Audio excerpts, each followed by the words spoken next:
আজকে আমি একই রেসিপিতে 3টা পুলি পিঠার রেসিপি করে দেখাবো। একটা হলো ভাজা পুলি, একটা দুধ পুলি আর একটা ভাপা পুলি।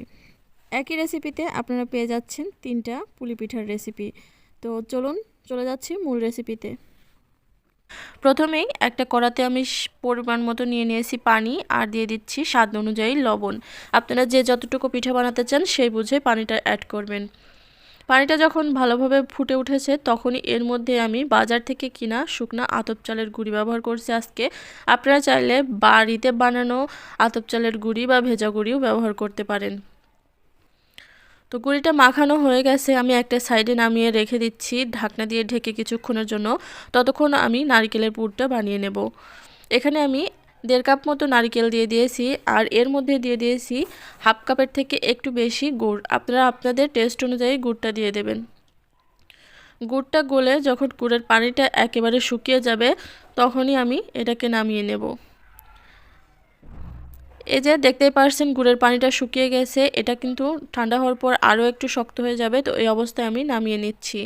এই যে নামিয়ে নিয়েছি, যখন গুড়টা ঠান্ডা হয়ে যাবে তখন কিন্তু একেবারে একটু পানি থাকবে না, সব পানিটা টেনে নেবে। এদিকে আমার আটা একটু ঠান্ডা হয়েছে, গরম থাকা অবস্থায় কিন্তু এটাকে মথে নিতে হবে, না হলে স্মুথ ব্যাপারটা আসবে না। তাই আমি হাতে সহ মতো গরম থাকা অবস্থায় এই আটাটাকে ভালো করে মথে নিচ্ছি। তো আটাটা এভাবে মোথা হয়ে গেলে এখান থেকে সামান্য পরিমাণ আটা নিয়ে আমি বড় সাইজের একটা রুটি তৈরি করে নেব। এখন যেহেতু শীতের সিজন, সবার বাড়িতেই কিন্তু পিঠাপুলির উৎসব লেগেই আছে।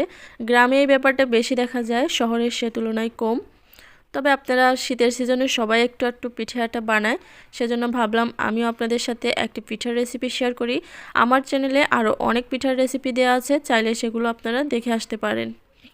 এই যে একটু মোটা সাইজ করেই আমি রুটিটা বেলে দিয়েছি, দেখতেই পারছেন। এখন স্টিলের একটা গ্লাস দিয়ে আমি এভাবে কেটে নেব। আপনাদের কাছে যদি কুকি কাটার থাকে সেক্ষেত্রে কুকি কাটার দিয়েও এভাবে কেটে নিতে পারেন।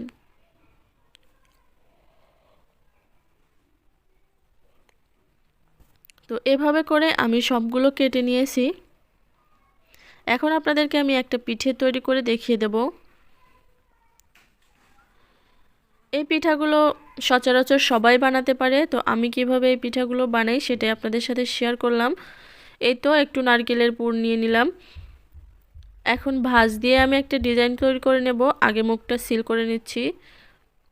আপনারা যে যেরকম ডিজাইন পারেন সে সেরকমটা করে নিতে পারেন। আমি এভাবে এই ডিজাইনটা করে নিচ্ছি। এই ডিজাইনটা খুব সহজ।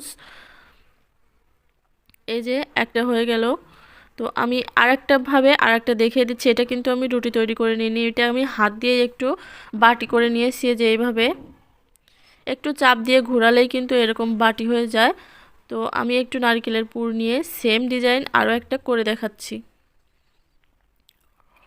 যারা এভাবে বাটি তৈরি করতে পারেন না তারা কিন্তু ওই রকমভাবে মানে ফার্স্ট পদ্ধতি ট্রাই করতে পারেন, স্টিলের গ্লাস দিয়ে কেটে।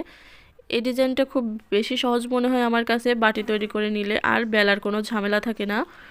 তো এভাবে করে আমি সবকটা বানিয়ে নিয়েছি। এই যে দেখুন আমার পিঠাগুলো বানানো হয়ে গেছে। আমি এখন এটাকে স্টিম করব।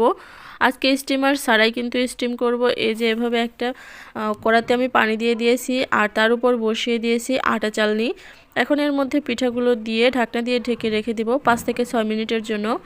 5 থেকে 6 মিনিটের মধ্যে কিন্তু আমার পিঠাগুলো একদম রেডি হয়ে গেছে। তো দেখলেন তো ঝটপট কিভাবে শীতের পিঠাপুলি বাড়িতেই তৈরি করে নেওয়া যায়। চলে যাচ্ছি পরবর্তী রেসিপিতে।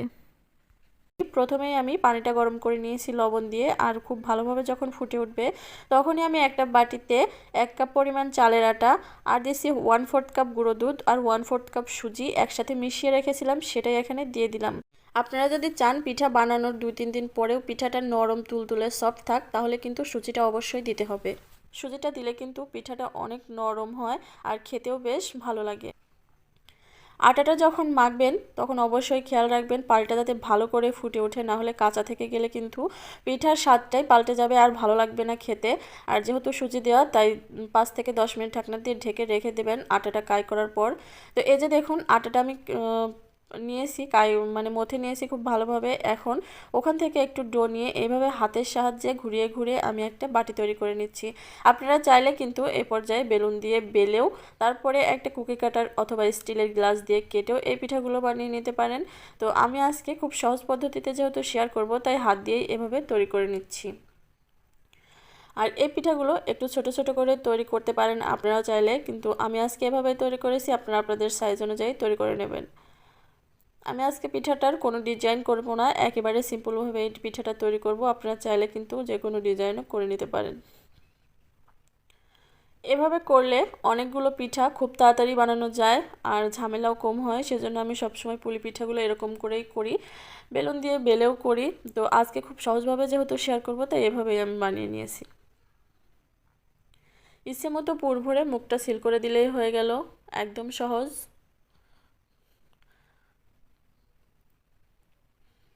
তো এই যে অফ ক্যামেরায় এভাবে আমি সবগুলো পিঠাই তৈরি করে নেব।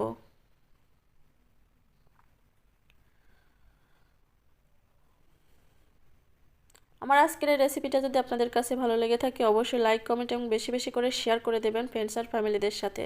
তাহলে তারাও আপনাদেরকে এরকম করে নরম তুলতুলে পুলি পিঠা মানে দুধ পুলি পিঠা বানিয়ে খাওয়াতে পারবে।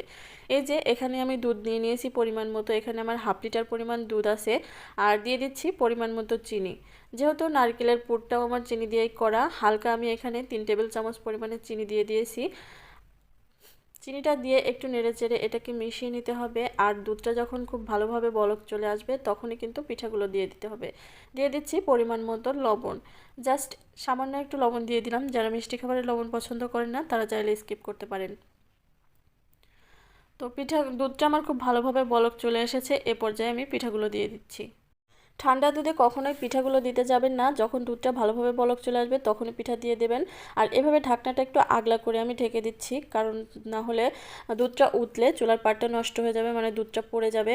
তো এভাবেই ঢাকনা তুলে তুলে মাঝে মাঝে একটু নেড়ে দিতে হবে। এভাবে রান্না করে নিতে হবে 10 থেকে 12 মিনিটের জন্য। আর একটু সাবধানে নাড়বেন যাতে করে পিঠাগুলো ভেঙে না যায়, কারণ এ পর্যায়ে পিঠাগুলো কিন্তু একদমই নরম থাকে। আমি আবারও ঢাকনা দিয়ে ঢেকে একইভাবে রান্না করে নেব। তো মোট আমার 10 থেকে 12 মিনিটের মতো সময় লেগেছিল। আর দেখুন পিঠাটার দুধটা অনেকটা শুকিয়ে এসেছে আর অনেকটা ঘন হয়ে গেছে। এখন চুলাটা আমি অফ করে দিয়েছি, পরিবেশন করে নিচ্ছি এখন। আর দেখতে পারছেন আমার পিঠাটার কালারটা কিন্তু দুধটা ঠান্ডা হওয়ার সাথে সাথেই অনেকটা পাল্টে গেছে আর এর শিরাটাও অনেকটা ঘন হয়ে গেছে। এভাবে পিঠা তৈরি করে নরমাল ফ্রিজে রেখে আপনারা কিন্তু 3 থেকে 4 দিন পর্যন্ত খেতে পারবেন। একদমই নরম তুলতুলে অবস্থায় থাকবে, শক্ত হবে না একদমই, যেহেতু সুজি দেওয়া। যদি নরম তুলতুলে দুধ পুলি পিঠাটা খেতে চান, অবশ্যই কিন্তু সুজি আর গুঁড়ো দুধটা ব্যবহার করবেন। এখন তৈরি করে দেখাবো কিভাবে ভাজা পুলি পিঠা তৈরি করবেন, তাও আবার তিল আর নারকেল মিশিয়ে। আমি কিছু তিল নিয়েছি আর তিলটাকে একটু ভেজে নিচ্ছি, কারণ আমার এটা বাজার থেকে কিনে আনা তিল, কাঁচা তিল, এটাকে ভাজা হয়নি। আমি এখন নেড়েচেড়ে একটু ভেজে নিচ্ছি। তিলটা যখন ভাজা হয়ে যাবে, এর কালারটা একটু পরিবর্তন হয়ে যাবে, তখনই এর মধ্যে দিয়ে দিচ্ছি নারকেল কোড়া। আমি এখানে 1 কাপ নারকেল কোড়া ব্যবহার করেছি, হাফ কাপ করে। তো আপনাদের যদি আরও বেশি প্রয়োজন পড়ে তাহলে আরও বেশি নিতে পারেন। আর দিয়ে দিচ্ছি হাফ কাপ গুড়। গুড়ের পরিবর্তে আপনারা কিন্তু চিনিটাও ব্যবহার করতে পারেন, তো সেক্ষেত্রে কালারটা সাদা হবে। আমার কাছে গুড় ছিল তাই আমি গুড়টাই দিয়ে দিলাম। এখন এটাকে নেড়ে চেড়ে গুড়ের যে পানিটা বের হবে সেটা মাত্র শুকিয়ে নিতে হবে, এর বেশি এটাকে রান্না করা যাবে না। শুধুমাত্র গুড়ের পানিটা যখন শুকিয়ে যাবে তখনই কিন্তু এই তিলের পুরটা একদম রেডি হয়ে যাবে। তো এভাবেই নেড়ে চেড়ে আমি তিলের পুরটা করে নিয়েছি। এখন চুলাটা অফ করে দিয়ে এটাকে আমি নামিয়ে নিচ্ছি। তো এটাকে একটু ঠান্ডা করে নিতে হবে, কারণ এত গরমটা হাত দিয়ে ধরা যাবে না। একটা প্লেটে আমি এভাবে ঢেলে নিচ্ছি। আর যে আটাটা আমি মধ্যে রেখেছিলাম সেটাও এখান থেকে একটু আটা এভাবে নিয়ে আমি একটা রুটি বেলে নিয়েছি। এই যে দেখুন রুটিটা এমনভাবে বেলতে হবে, বেশি পাতলাও না আবার বেশি মোটাও না। একটা কৌটার মুখ দিয়ে আমি এভাবে কেটে নিচ্ছি, আপনারা চাইলে স্টিলের গ্লাস বা কুকি কাটার দিয়েও কেটে নিতে পারেন। তো সবগুলো রুটি বেলে আমি এভাবে করে সবগুলো কেটে নেব। আপনাদের যতগুলো প্রয়োজন ততগুলো এভাবে কেটে নেবেন। আর এখন একটু তিলের পুর এভাবে দিয়ে তারপরে এর মুখটা আটকে দিচ্ছি। আপনারা যদি কোনো ডিজাইন পারেন সেক্ষেত্রে করে নেবেন, আর যদি চান এমনিই থাকুক তাহলে এমনিতেও এটা কিন্তু খুবই ভালো লাগে। ডিজাইনটা আসলে মনের ব্যাপার, স্বাদটা একই রকম হয়। তো আমি একটা ডিজাইন করে দেখিয়ে দিচ্ছি আপনাদেরকে। তো এরকম করে সবগুলো পিঠা আমি বানিয়ে নেব একে একে। আমি আরও একটা দেখিয়ে দিচ্ছি। আমার আজকের এই রেসিপিটা যদি আপনাদের ভালো লেগে থাকে তাহলে বেশি বেশি লাইক, কমেন্ট এবং শেয়ার করে দেবেন। আর আমার চ্যানেলটাকে সাবস্ক্রাইব করারও অনুরোধ রইল সবার কাছে। আর যদি ভিডিওটা ফেসবুক পেজ থেকে দেখে থাকেন তাহলে পেজটাকে ফলো দিয়ে রাখবেন। পরবর্তীতে যে কোনো ভিডিও আপলোড করলে নোটিফিকেশন আপনাদের কাছে পৌঁছে যাবে। এভাবে করে সবকটা বানিয়ে নিয়েছি আর এখন পর্যাপ্ত পরিমাণে তেল দিয়ে দিয়েছি কড়াতে। এখন এটাকে ভেজে নেব। আর হালকা আঁচে এটাকে ভাজতে হবে, মিডিয়াম ফ্লেমে রাখতে হবে। চুলার আঁচটা মিডিয়াম ফ্লেমে রেখেই এই পিঠাটা ভাজতে হবে। হালকা ব্রাউন কালার হয়ে আসলে পিঠাটা তুলে নিতে হবে।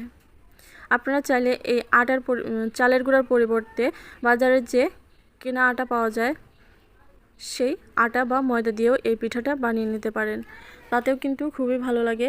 তো আমি আজকে আলো চালেরটা দিয়ে শেয়ার করেছি, আপনারা চাইলে আটা বা ময়দা দিয়েও এই পিঠাটা বানিয়ে নিতে পারেন। তো এভাবে করেই আমি সবগুলো পিঠা বানিয়ে নিয়েছি। তো দেখতেই পারছেন আমার পিঠাগুলো কতটা পারফেক্ট হয়েছে। আশা করছি আজকের এই রেসিপিটা আপনাদের অনেক অনেক ভালো লাগবে। আর ভিডিও থেকে বা এই রান্নার রেসিপিটা থেকে যদি সামান্য উপকৃত হন তাহলে আমার চ্যানেলটাকে এখনও যারা সাবস্ক্রাইব করেন নাই আর যারা এখনও লাইক দেননি তারা প্লিজ লাইক, কমেন্ট এবং সাবস্ক্রাইব করে দিন।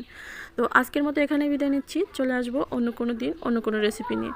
ততক্ষণ সবাই ভালো থাকবেন, সুস্থ থাকবেন আর আমার চ্যানেল মাই রেসিপি স্টোরের পাশেই থাকবেন। তো আল্লাহ হাফেজ।